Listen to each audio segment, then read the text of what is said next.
So, hi, Zhenya. How are you? Um, I'm not bad, thank you. Can't complain, still alive and healthy in these difficult times. Good. Well, I'm here today with Evgeny Kissin, who I'm sure you all know is one of the greatest pianists in the world today, if not the greatest. Many people think he's the greatest. The Economist magazine, for example, called you the most acclaimed classical pianist in the world, and many people would agree with that. So we're 2 months into the coronavirus lockdown period. Zhenya, you travel a lot, but you must have been home in, which is now Prague in the Czech Republic, for the last few weeks. How have you been keeping yourself? I was going to have a tour of Europe with René Fleming. I arrived in Vienna on the 9th of March, and then on the following day, I learned that René was not coming, that our concert would not take place. So I went back home, and then I learned that all concerts were being cancelled. Of course, it's tragic that so many people are dying. It's despairing that we cannot do anything to help them except staying away from other people, which in the beginning felt very strange because our natural instincts when we want to help others is to be close to them, as close as possible. However, in this situation, it should be the exact opposite. But as time went on, I have gotten used to it. And as far as my own life is concerned, I don't mind. On the contrary, I am taking advantage of this free time to learn new repertoire for the next seasons, to take care of my health. I go for very long walks every day. I walk 14 kilometers per day. You mentioned, look, Zhenya, we know each other for quite a few years. We met first in Jerusalem and then Paris, but as you know— 10 years ago. Yes, you took me out to that very nice French tea house in Paris. What was it called? That's right. Yes, that's where I take all my friends who visit Paris. Yes, but since then, you've been based a few years later in Prague because you married the lovely Karina, yes, who lives in Prague. So you mentioned that during this coronavirus lockdown, during these long walks, something that I thought was rather nice, that you walked past even the grave of Kafka in the new Jewish cemetery in Prague. Is that right? Yes, I go to walk around the new Jewish cemetery where Kafka was buried, as well as around the Olshansky cemetery, which is located right nearby. Obviously, the air at cemeteries is much fresher than on the streets, where cars are moving about. So, Zhenya, let's just go back for a moment to the beginning. As I'm sure everybody knows, you're born in Moscow in Russia in 1971, and you were, of course, a child prodigy from the beginning. From your earliest days, you had musical talents. Now that you're in your 40s, looking back, how do you think it affected you? That almost from the beginning, you were giving recitals and so on. I believe you were the first person in almost 100 years to play both Chopin piano piano concertos in the Moscow Conservatory and so on. And those days were still the Soviet Union, but you started traveling to the West. You were already one of the best known pianists in the world when you were an early teenager.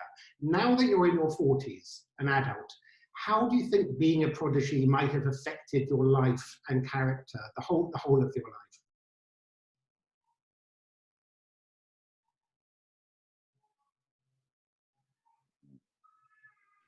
Not all people who love music have a musical talent.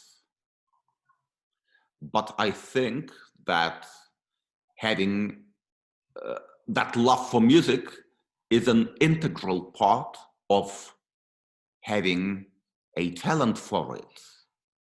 Therefore, in my childhood, I was doing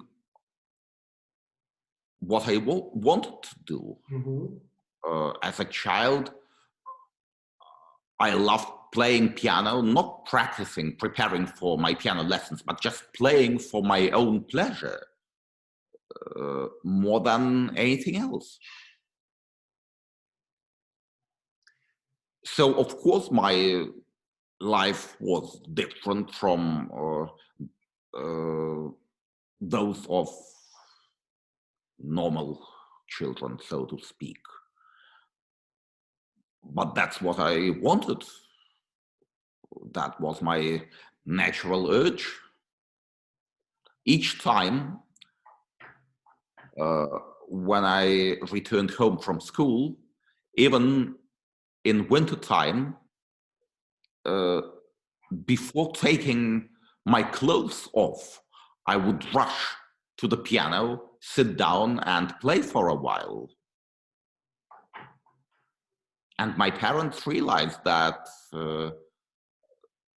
they should not stop me, that they should let me play as long as I wanted to, as long as I needed. Well, that was a while. I spent time and played with other children as well. But playing piano was the thing I loved and wanted to do most. Well, you're lucky to be so talented at something you also love and adore. So, Zhenya, tell me a little bit about your parents, your family. My father, Igor, was an engineer. He, as I learned when I grew up in my teens, he had a secret job. He was working for a factory where they were producing small details for rockets. Oh. He was not allowed to tell about that. So when my elder sister and I were children, he used to tell us that at his factory they were producing machines for sparkling water.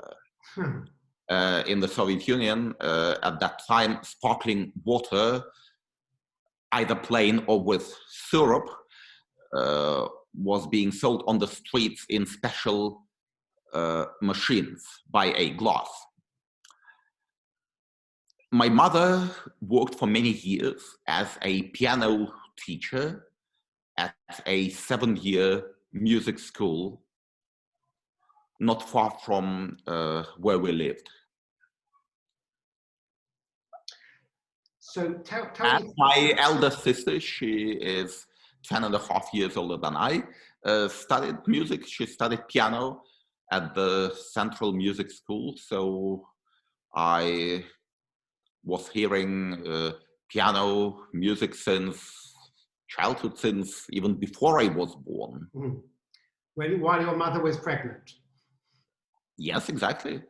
So, Zhenya, tell me, just on the musical matter, are there any people, other musicians you particularly admire? Which countries do you most enjoy playing? I mean, you've toured everywhere almost in the world. Are they particular venues, concert halls, musicians, conductors you like to play with?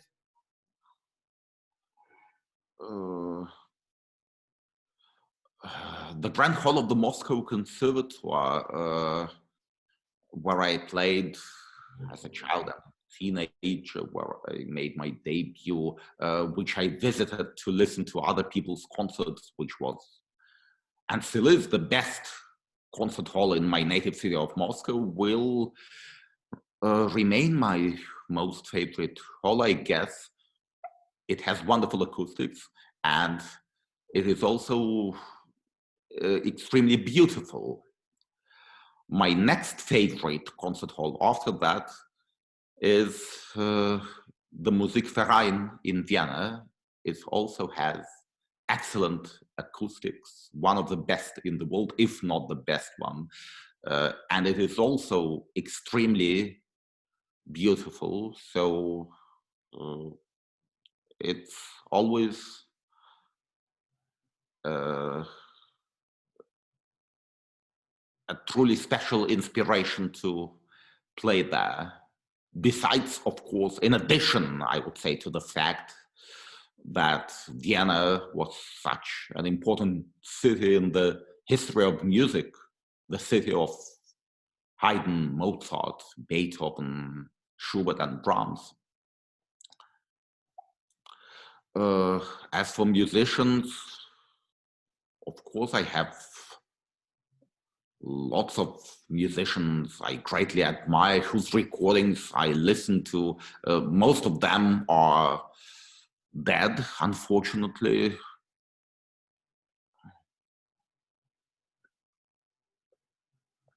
Luckily, many great musicians during the last 100 and something years made recordings which I listen to all the time. Not only pianists, but other musicians as well. Wilhelm Furtwängler, Pablo Casals, you name it. Fritz Kreisler, Sergei Rachmaninov, Enrico Caruso, Fyodor Shaliapin, Emil Gilels, David Oistrakh, Yehudi Menuhin, Placido Domingo, Dietrich Fischer-Dieskau. Of the conductors I have played with, of course, the greatest ones were Herbert von Karajan and Carlo Maria Giulini. Of the living ones, I've played with many wonderful conductors, but my most favorite one was James Levine. Unfortunately, he is no longer conducting.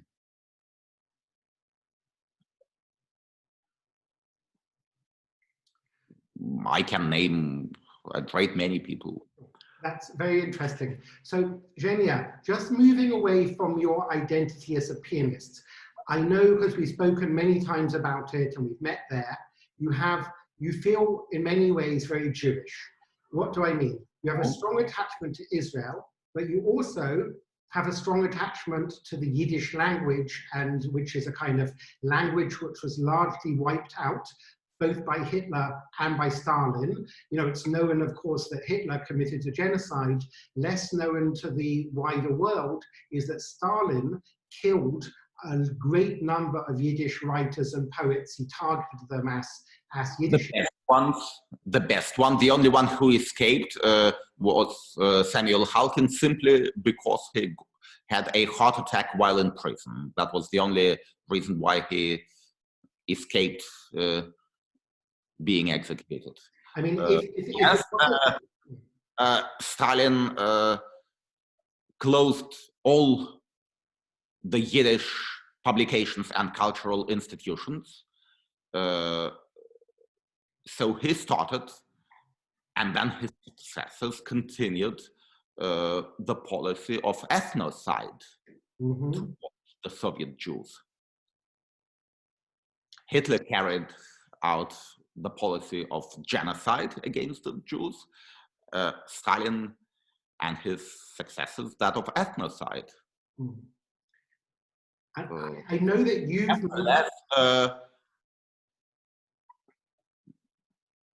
Yiddish speakers were allowed to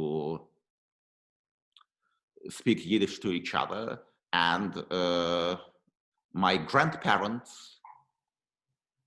belonged to those. As a child, I used to spend summers with my maternal grandparents in their country house. That's where I heard them speak Yiddish a lot. Also, my aunt, my mother's cousin, who lived in the Ukraine, spoke Yiddish very well, and when she came to visit us, she would in Moscow, she would sing Yiddish songs. So when I grew up, I wanted to learn the Yiddish language properly, which I did. And Evgeny, I know you've done more than just learn it. You've taken it almost as something as a what shall I say, not a crusade, you know, an aim of yours to help keep Yiddish alive after Hitler and Stalin did so much to try and wipe out this language and culture. And you even published a book of poems in Yiddish, I believe. Of poems, short stories, and translations. Yes, it was published last year. I have it right here. I see. Here it is. Very nice. It's called A Yiddischer Schägetz. Yes, first I started reciting Yiddish poetry in public, and then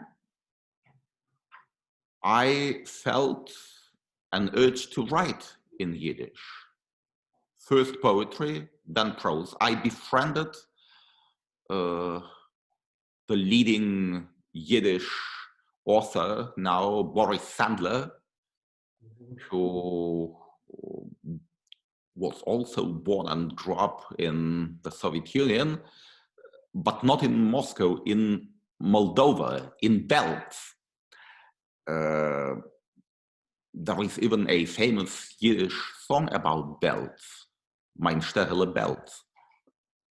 And at the time when Boris was born and grew up there, the town still had a very large Jewish population. In fact, at that time in 1950s, the Jews still constituted the majority of Belz's population. They spoke Yiddish. Boris's first language was Yiddish. What's interesting, he started as a musician. He was a violin player. He played at the Kissin Philharmonic Orchestra, and he taught violin at the Kissin Music High School. But then, in his late 20s, he felt a desire to write fiction in Yiddish. And then he became a professional Yiddish writer. So I befriended him, and he became my literary mentor and editor. I started sending him my writings. He would edit them and publish them. At that time, he was the editor-in-chief of the oldest Yiddish newspaper in the world, Vorwärts, being published in New York. Yes. So he started publishing my writings there. And then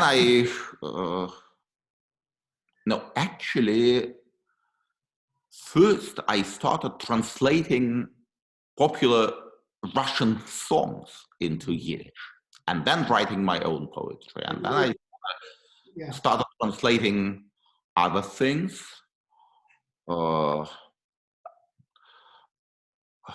I believe, you know, I grew up, as you know, in Britain. And our greatest writer, of course, is Shakespeare.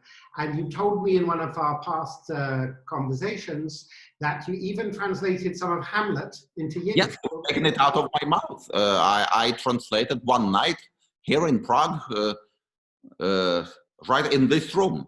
Aha. Well, one night I couldn't fall asleep. I went out of Would you bed. like to read us? Do you want to read us just a few lines? I went to this living room and started translating Hamlet's monologue. You want to? Would you like to recite a few lines? A few hours, absolutely, to do it. And I had it published in this book. Here it is. Hamlet's monologue. Zu sein, nicht zu sein, das ist die Kasche. Edleres in dem Geist zu leiden, dem bösen Gorels Steinwerfers und Pfeilen zu sich bewaffnen und entscheiden machen a Sof zum Jampf und Zores. Deut a Schlof, nicht mehr und mit a Schlof a Sof mir machen zum Harzweitig und tausender Naturklapp was jarschend unser Guf. Sie sind der Greichen Wert zu begehren, starben, schloffen und verscholmen. Ot is die Sternung. In Deutschland, was Chaläumes kommen, wenn die behohle Sterbliche mir haben Marop geworfen. Ot is die Machschowe, was macht Puronius na so lang leben, weil wer wollt ausgestanden Pech von Zeit, dem Umjöscher mit dem Unterdrücker, dem stolzen Manns Beleidigung, die Leiden von Liebe, Obgewärtigter Versammlung von dem Gesetz, die Chutzpe von der Macht, die Blindschätzung mit die Unwürdige, was nimmt die Würde auf von sei Savlonisch, wenn allein von Obzollen sein Herrschen mit der Kinschau. Wer euch stehen wollt, die Lasten zu schwitzen und rein mit den Kleben, wenn nur der Schreck von etwas noch enttäut.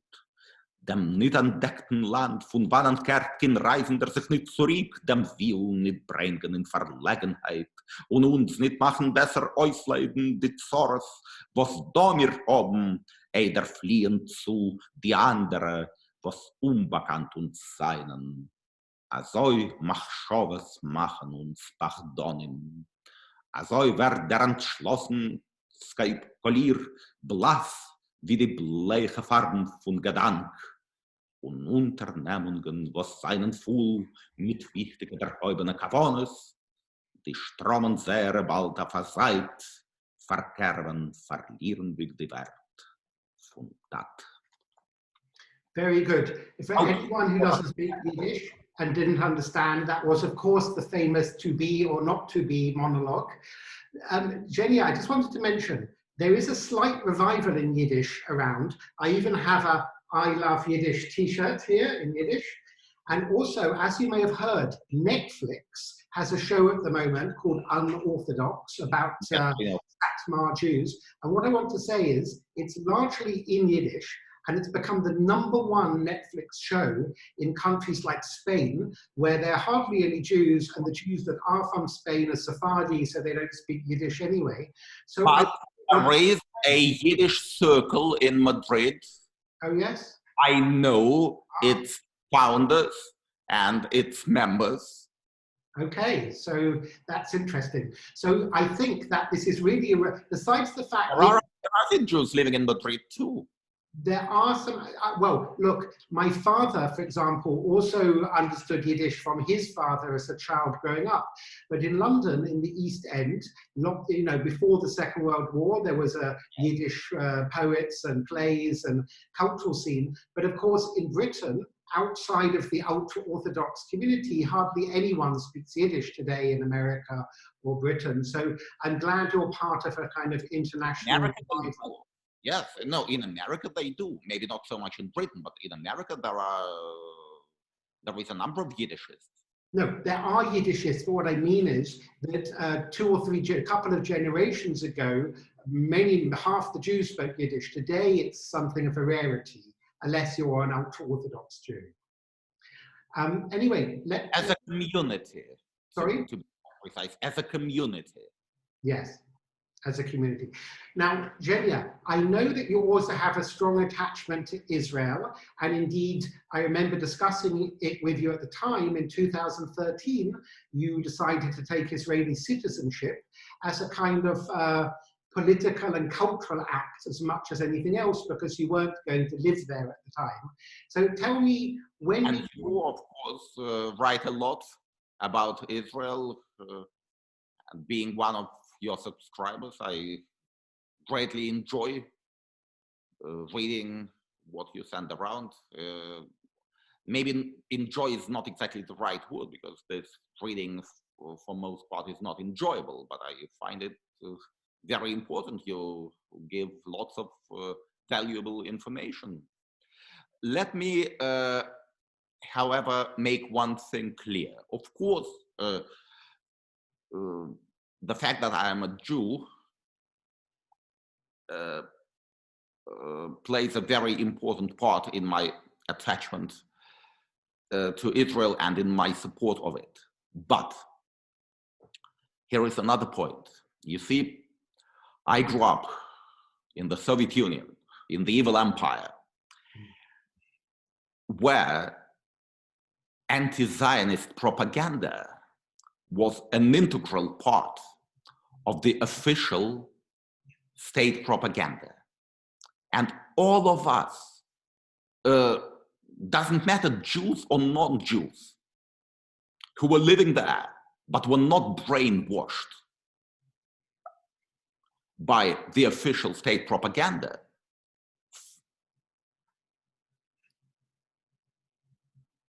for all of us, it was always clear as a day, an axiom, an obvious axiom, which required no explanation. Israel is good. Israel's cause is right. Anti-Zionism, anti-Zionist propaganda is bullshit. The leading Soviet dissidents, Andrei Sakharov, Alexander Solzhenitsyn, Vladimir Bukovsky, they were all staunch supporters of Israel, even though they didn't have a single drop of Jewish blood.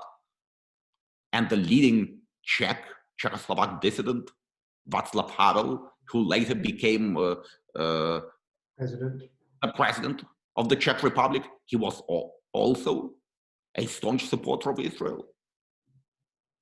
You know, I was with Havel when he, when he became in Prague, there was the Velvet Revolution that overthrew communism in November 1989. Václav Havel, who had come out of prison and house arrests and helped lead that revolution, 5 weeks later, on January 1st, 1990, he became president of what was then Czechoslovakia. Yes. And his very first act, domestic or foreign, was to recognize the state of Israel. And he did so without consulting the foreign ministry, the Czech foreign ministry. At that time, it was full of communist officials that were still loyal to Moscow because they hadn't yet changed the personnel. So I think that in Eastern Europe in particular, there's an understanding that anti-Zionism is connected to kind of anti-democracy, anti-Semitism, and other things. Just taking it out of my mouth. I myself was going to mention the Eastern Europe in general. Eastern European countries are pro-Israel, precisely because they suffered under communism, and they know full well what anti-Zionism is worth. Now, it is a great irony, but it goes back to the time of the Cold War. Back then, many Western leftists who considered themselves to be progressive were supporting communism, which was one of the most reactionary systems in the world.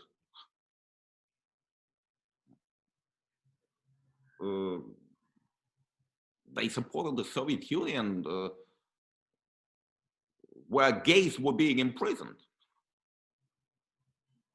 those so-called progressive.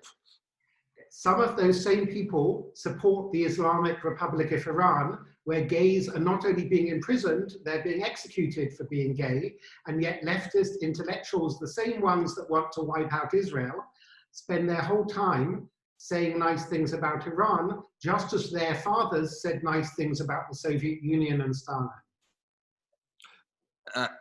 And nowadays, many leftists on the West are against Israel.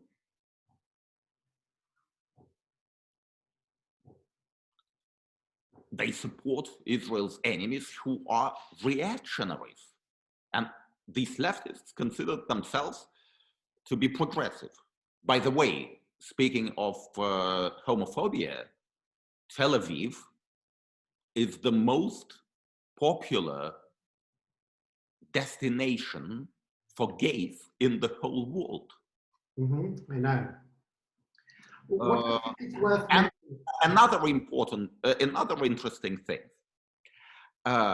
These leftists believe that Zionism was wrong in the first place because Palestine was an Arab land, and the Palestinian Arabs naturally were against establishing a Jewish state there. Now, at the same time, an integral part of the left-wing ideology is the belief that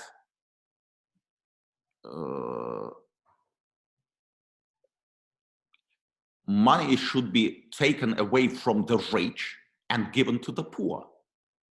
The left believe in progressive taxation, in very high taxes for the rich.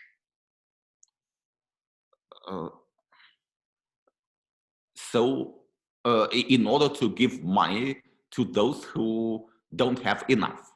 Now, let's go back to the beginning of the Zionist movement. The Arabs had the entire Northern Africa, the whole Arabian Peninsula, Palestine, Syria, and Iraq. The Jews had nothing. Now, according to the left-wing moral, was it not fair to take at least part of Palestine away from the Arabs who had so much and give it to the Jews who had nothing?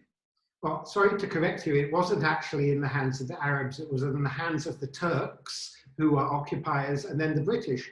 And Jews... Yes, yes, no, it was not in the hands of the Arabs. The Arabs were living there. Sure, and they're still living there, which is fine. But anyway, I think that it's interesting because a lot of leftists seem to think that it's not about being for Israel and against the Palestinians. The left are actually against both Israeli Jews and against Palestinian Arabs because their policies and their extremism prevents reconciliation and peace and a better environment. Well, in the same way as during the Cold War, those leftists who were supporting communism were in fact against the Russian people and all the other peoples who were suffering under communism. Sure, and you know, it was, look, I was at school, even at high school, and I went to a good school. I remember my deputy headmaster saying that people were happy to live under communism. It was also the time of Mrs. Thatcher in England, and one of the teachers said, well, at least the healthcare is much better in Ceausescu's Romania, which is just patent nonsense. I mean, better than England. People were, you know, children were virtually starving to death in Ceausescu's Romania. It is pure communist propaganda, and until today, people in the West, too many of them, have not acknowledged their kind of, I would say, collaboration of many writers and intellectuals with this communist regime, which may be... Also, unfortunately, too many Western politicians, which was a surprise and a shock for me that I was not aware of when I was living in the Soviet Union. And that's why, for many years, I could not understand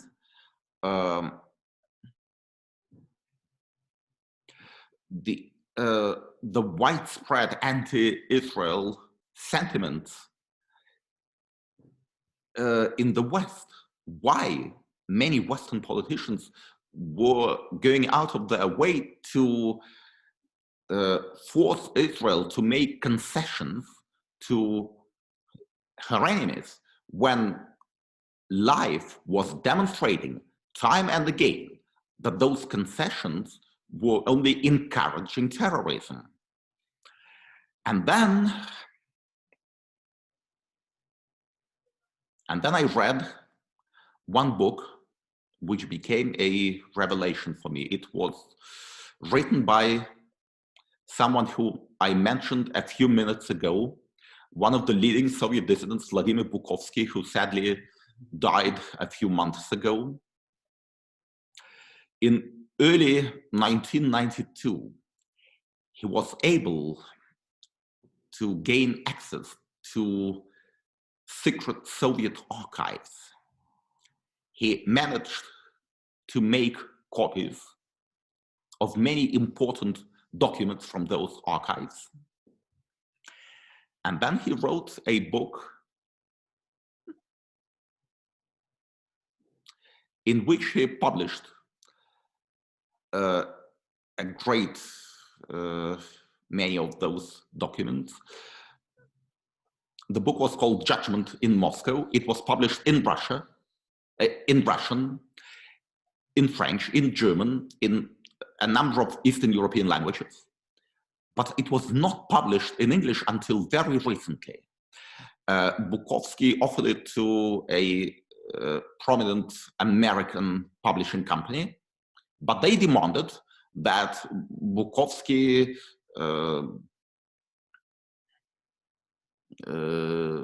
make some changes so that it would be more left-wing. Of course, Bukovsky refused.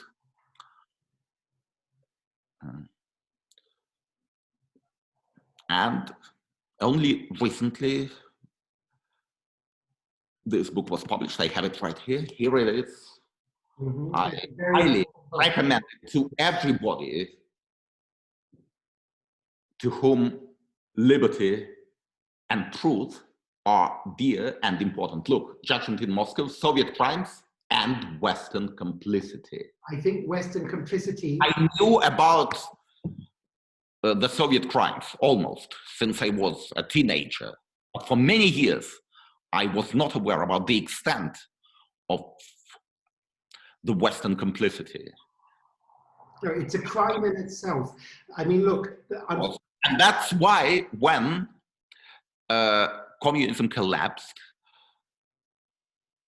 and Bukovsky went to Yeltsin's people and started explaining to them that it was of utmost importance to open the archives, they all agreed.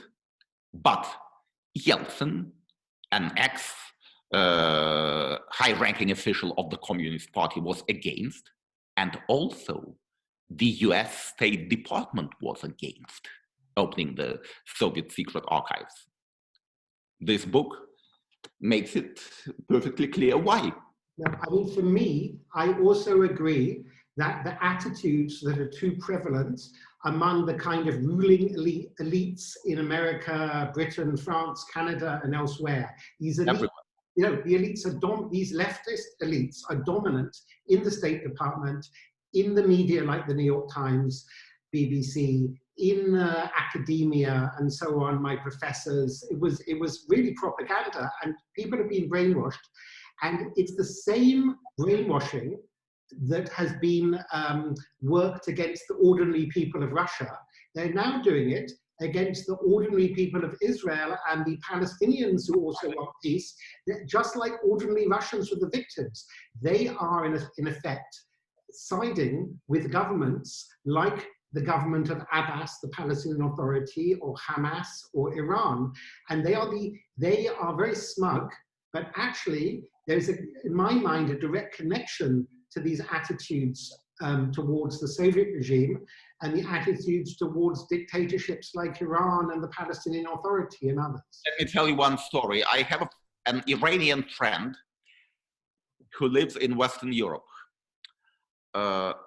Her parents live in Tehran, and of course she is in touch with them all the time by email.